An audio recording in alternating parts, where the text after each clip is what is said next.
నమస్తే అండి.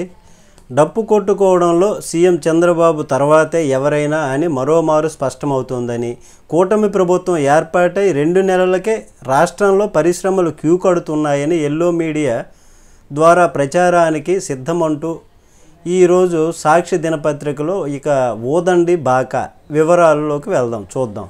శ్రీ సిటీ యాజమాన్యంపై ఒత్తిడి తెచ్చి గతంలో వైఎస్ జగన్మోహన్ రెడ్డి ప్రారంభం చేసినటువంటి పరిశ్రమలకే మళ్ళీ ప్రారంభోత్సవం చేసేందుకు ఏర్పాట్లు చేస్తున్నారని, అంతా సిద్ధం అయ్యాక సీఎం పర్యటన ఖరారు చేస్తారని, గతంలో వైఎస్ఆర్ కాంగ్రెస్ పార్టీ ప్రభుత్వంలో ఏర్పాటు చేసినటువంటి పరిశ్రమలకు మరలా తిరిగి ప్రారంభోత్సవాలు, భూమి పూజలు, ఎంఓయూలు మరోమారు చంద్రబాబు చేతుల మీదుగా జరిపేందుకు రంగం సిద్ధమైంది.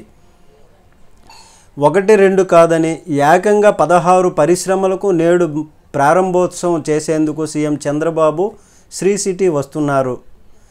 ఈ విధంగా 16 కంపెనీలకి ఇప్పుడు కొత్తగా వచ్చినట్లుగా చూపించి, దాన్ని ఆల్రెడీగా జగన్మోహన్ రెడ్డి గారు టైంలో వచ్చేటటువంటి ఆ ప్రభుత్వంలో వచ్చినటువంటివి, భూమి పూజ అయిపోయినటువంటివి, ప్రారంభమైనటువంటివి, ఆల్రెడీగా ఉత్పత్తి కూడా ప్రోడక్ట్ కూడా ప్రారంభం చేసినటువంటి వాటిని మళ్ళా తిరిగి రీఓపెనింగ్, భూమి పూజ ఇవన్నీ చేసేటటువంటి ప్రక్రియ ఇప్పుడు సాగుతుందని పత్రికలో తెలియపరచడం జరిగింది, సాక్షి దినపత్రికలు. అయితే ఆ కంపెనీలు LG polymers, Nidec, EPACK durables, న్యూయోలింక్ టెలికమ్యూనికేషన్స్, ఓజీ ఇండియా ప్యాకేజింగ్, జెన్లెనిన్ international, Bell flavours, JGL metal converters, Trinath industries, ever shine moulders, auto data, ESS Kay components, admire cables, Bombay coated special steel,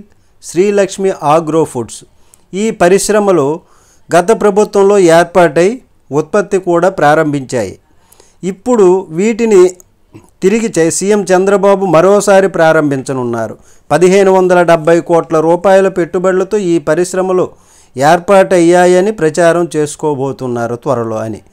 మరో 900 కోట్లతో ఇంకో 8 పరిశ్రమలకు భూమి పూజ, 5 పరిశ్రమలతో ఎంఓయూలు చేసుకునేందుకు ఏర్పాట్లు చేశారు అని తెలిసింది. నమస్తే.